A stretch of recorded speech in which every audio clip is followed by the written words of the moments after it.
English phrases for talking about plans and goals from espressoenglish.net. Do you make New Year's resolutions? Here are the top 5 goals people tend to have for the new year, along with some other ways to express related goals. The most common goal is to lose weight. Here are some other ways to express related plans. You could say, I want to lose 10 pounds. I'm trying to get back into shape. Or, I'm trying to get in better shape. Or, my goal is to work out more. Work out means exercise. You could also resolve to eat healthier, eat less, or eat more fruit and vegetables. Or you could say you plan to cut down on junk food. Cut down on means to reduce, and junk food refers to unhealthy food. The second most common New Year's resolution is to get organized. Here are some other ways to say it. I want to manage my time better. My goal is to stop procrastinating or stop putting things off. Both procrastinating and putting things off refer to delaying your tasks and responsibilities. You could also say you'd like to be more punctual. Someone who is punctual arrives on time. Another way to express this is to say you hope to stick to your schedule. To stick to something means to follow it or accompany it closely. Finally, you might have a goal of having a better work-life balance. This means you avoid working too much. Another common goal is to spend less money and save more money. You could say you want to save up for something like a new car, a house, or a trip. A related goal is to get out of debt or pay off debt. The word debt refers to money you owe and need to pay back. 2 common types of debts are student loans, which is money you borrow to pay for your education, and a mortgage, which is money you borrow to pay for your house. So one of your goals might be to pay off my student loans or pay off my mortgage. A great goal is to make a budget and stick to it. A budget is a specific plan for spending money in various areas. And again, sticking to something means to follow the plan, to accompany it. If you have some bad habits, one of your goals this year might be to quit smoking or quit drinking. Other ways to say this are kick the smoking habit. Kick, in this case, is an informal way to say stop or get rid of. You might resolve to drink in moderation. That means you drink a regular, normal amount, not too much. Or you might want to lay off the alcohol. To lay off something means to stop using or stop consuming so much of it. The 5th common New Year's resolution is to spend more time with family and friends. You might say, I'd like to improve my marriage this year, or I want to play with my kids more. Another goal could be to reconnect with old friends. Reconnect means to get in contact with someone after a long time of no contact.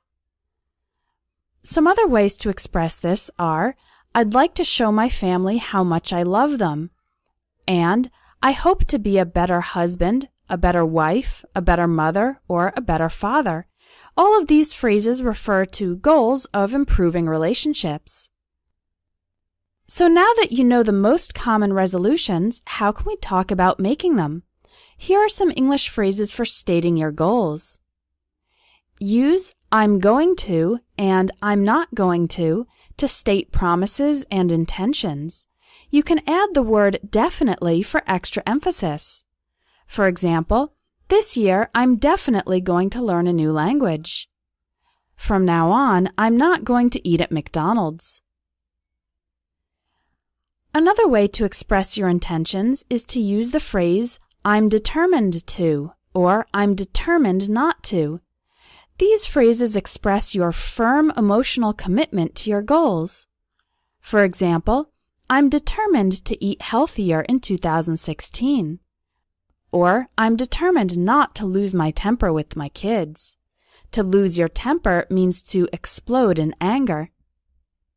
Use the phrases I'm planning to and I'm planning on for plans that are more definite. You've already taken some steps to make them happen. For example, I'm planning to travel to Hawaii this September.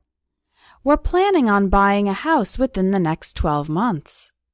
Note that after planning to, we use the base form, planning to travel. But after planning on, we use the ing form, planning on buying.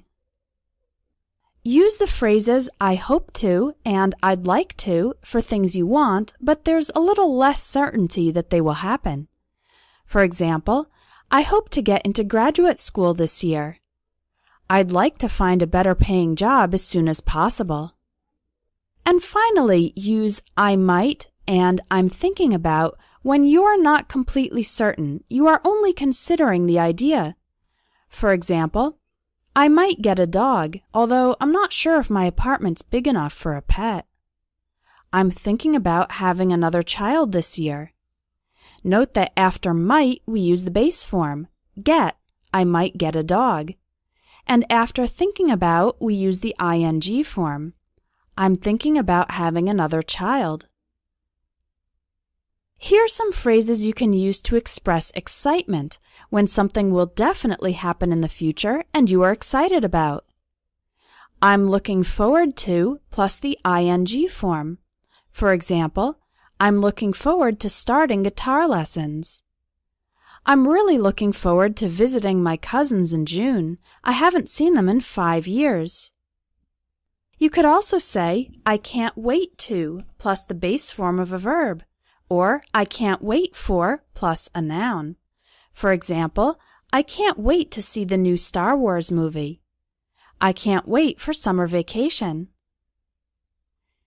And a third expression for expressing your excitement is I'm counting down the days until. For example, I'm counting down the days until the end of the semester. An informal way to express excitement is to say I'm psyched or I'm pumped. For example, I'm psyched about the opportunity to go to China. I'm pumped to start my new job in February. Finally, you can use the future perfect to talk about what you hope to accomplish or finish before the year ends. For example, by the end of the year, I will have run a marathon. By the end of the year, I will have improved my English. By the end of the year, I will have saved up $10,000. By the end of the year, I will have gotten a promotion. The structure is will plus have plus the past participle. I will have gotten a promotion.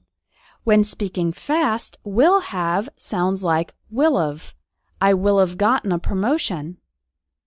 If one of your goals this year is to improve your speaking, check out my most popular course at Espresso English. It's the Everyday English Speaking course, which will teach you English for daily life, social English, and functional English. It's a very practical course based on real-life situations.